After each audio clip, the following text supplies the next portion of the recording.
अस्सलामु अलैकुम नाजरीन, आज का वाकया एक अल्लाह वाले बुजुर्ग का किस्सा है। एक बुजुर्ग हज के सफर पर गए थे। जब वो एक जगह से गुजर रहे थे, उनके हाथ में एक थैला था, उसमें कुछ पैसे थे। अचानक एक चोर उनके हाथ से थैला छीन कर भाग गया। जब चोर काफी दूर निकल गया, तब अचानक उसकी आंखों की रोशनी खत्म हो गई। आंखों की रोशनी जाते देख उस चोर ने रोना शुरू कर दिया। जब लोगों ने चोर से पूछा भाई क्या हुआ, तो वो कहने लगा मैंने एक आदमी का थैला छीना है, वो कोई बड़ा अल्लाह का करीबी बंदा लगता है। मेरी आंखों की रोशनी चली गई। खुदा के लिए मुझे उसके पास पहुंचा दो ताकि मैं उससे माफी मांग सकूं। जब लोगों ने पूछा कि ये किस्सा कहाँ पेश आया, तो कहने लगा फला नाई की दुकान के करीब पेश आया। लोग उसको उस दुकान पर ले गए और नाई से पूछा कि इस तरह का कोई आदमी यहाँ से गुजरा है, आप उसे जानते हो? उसने कहा मुझे उसका घर पता नहीं, हाँ मगर नमाज के लिए वो आते जाते रहते हैं,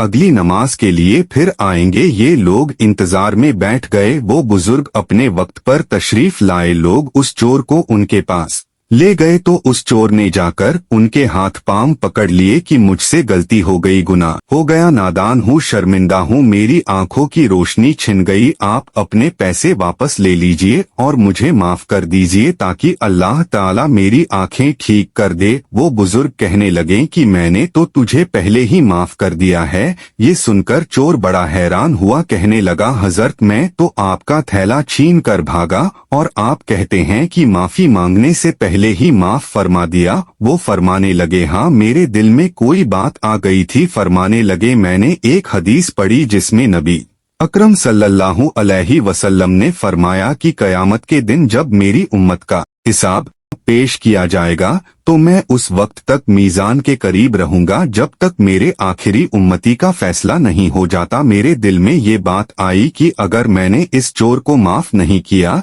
तो कयामत के दिन ये मुकदमा पेश होगा और जितनी देर मेरे मुकदमे का फैसला होने में लगेगी, अल्लाह के नबी अलैहिस्सलाम को उतनी देर जन्नत से बाहर रहना पड़ेगा। इसलिए मैंने माफ कर दिया कि ना तो मुकदमा पेश होगा, नहीं मेरे महबूब को जन्नत में जाने में देर लगेगी, वो जल्द जन्नत में तशरीफ ले जाएंगे। सुभान अल्लाह। अगर आप लोगों को हमारी ये वीडियो पसंद आए तो आप हमारे चैनल को लाइक कीजिए, शेयर कीजिए और सब्सक्राइब कीजिए। अल्लाह हाफिज दोस्तों, मिलेंगे नए वाक्य के साथ।